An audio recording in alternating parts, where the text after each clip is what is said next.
क्या आप जानते हैं कि भगवान श्री कृष्ण अपने माथे पर सदा मोर पंख क्यों लगाए रहते हैं? अगर आप ये नहीं जानते तो आज हम आपको यही बताएंगे। प्रेम और दया के प्रतीक श्री कृष्ण सारे देवताओं में सबसे ज्यादा श्रृंगार प्रिय भगवान हैं। कृष्ण को हमेशा उनके भक्त नए कपड़ों और आभूषणों से लादे रखते हैं। कृष्ण का नाम जुबां पर आते ही हमारे मन में सबसे पहले जो छवि उभर कर सामने आती है वो आभूषण पहन रखे और मस्तक पर मोर पंख धारण किए हुए युवा कृष्ण की आती है। भगवान श्री कृष्ण एक ओर जहाँ प्रेम और दया के प्रतीक हैं, वहीं दूसरी ओर वह अपने रौद्र रूप में शत्रुओं का नाश करने वाले भी हैं। इन सब से इतर वो कई बार मित्र और शत्रु के लिए समभाव भी रखते हैं, यानी उनके रूप में विविधता है, जैसे कि मोरपंख में होती है। कान्हा का मोरपंख पहनना केवल एक प्रेम या उसके प्रति लगाव को नहीं दर्शाता, बल्कि इसके जरिए भगवान ने कई संदेश भी दिए हैं। बांसुरी और मोरपंख के बिना कान्हा का स्वरूप अधूरा है। इसके पीछे कारण भी यही है कि उनके रूप को पूरा करने में बांसुरी और मोरपंख का बहुत बड़ा योगदान है। बांसुरी उनका प्रेम है तो मोरपंख उनके संदेश का प्रचारक। इन दोनों के बिना श्री कृष्ण अधूरे हैं। मोरपंख उनके सिर पर क्यों सजा है, इसके पीछे एक नहीं कई कारण हैं। आइए आज इन कारणों को जानते हैं। इनमें से पहला कारण यह है कि मोर ही एक ऐसा प्राणी है जो पूरे जीवन काल ब्रह्मचर्य व्रत का पालन करता है।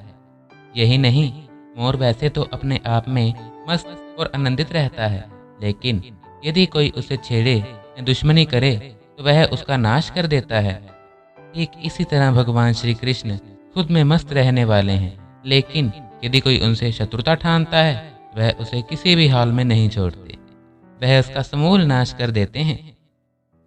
राधा से प्रेम का प्रतीक भी है मोरपंख।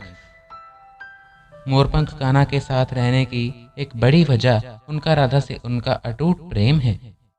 राधा के महल में ढेर सारे मोर थे और जब एक बार कृष्ण की बांसुरी पर राधा नाचने लगी तो मोर भी मदमस्त होकर नाचने लगे और एक मोर का पंख नाचते हुए नीचे गिर गया। तब श्री कृष्ण भगवान ने इस पंख को उठाकर अपने माथे पर सजा लिया। मोर पंख को उन्होंने राधा के प्रेम के प्रतीक के रूप में माना। इसका एक अन्य कारण यह भी है कि कान्हा के भाई बलराम थे, जो कि शेषनाग के अवतार थे। मोर और नाग एक दूसरे के दुश्मन होते हैं, लेकिन कृष्ण जी के माथे पर लगा मोर पंख यह संदेश देता है कि वह शत्रु को भी विशेष स्थान देते हैं। मोर पंख को माथे पर लगाकर उन्होंने यह बताया है कि मित्र और शत्रु के लिए उनके मन में समभाव है। जिस तरह से जीवन में सुख और दुख के कई रंग होते हैं, वैसे ही मोरपंख भी कई रंगों में होता है। ये मोरपंख बताता है कि जीवन के रंग को जैसा हम देखते हैं वैसा ही दिखता है, यानी दुखी मन से हर रंग बेरंग लगता है, लेकिन मन प्रसन्न हो तो हर रंग चटक नजर आता है। इसलिए अपने नजरिए को बदलकर खुशी पाई जा सकती है। क्योंकि मोर और सर्प एक दूसरे के दुश्मन होते हैं, इसलिए काल सर्प योग में मोरपंख को साथ रखना चाहिए। श्री कृष्ण पर भी काल सर्प योग था, इसलिए वह मोरपंख को सदा साथ रखते थे। इसलिए जिस जातक को ऐसा योग हो उसे मोरपंख साथ जरूर रखना चाहिए। मोरपंख के जरिए कान्हा ने कई संदेश दिए और इन संदेशों को समझकर जीवन को आसान बनाया जा सकता है। राधे राधे, जय श्री कृष्ण। धन्यवाद। For more updates, subscribe to our channel SM1 Bharat.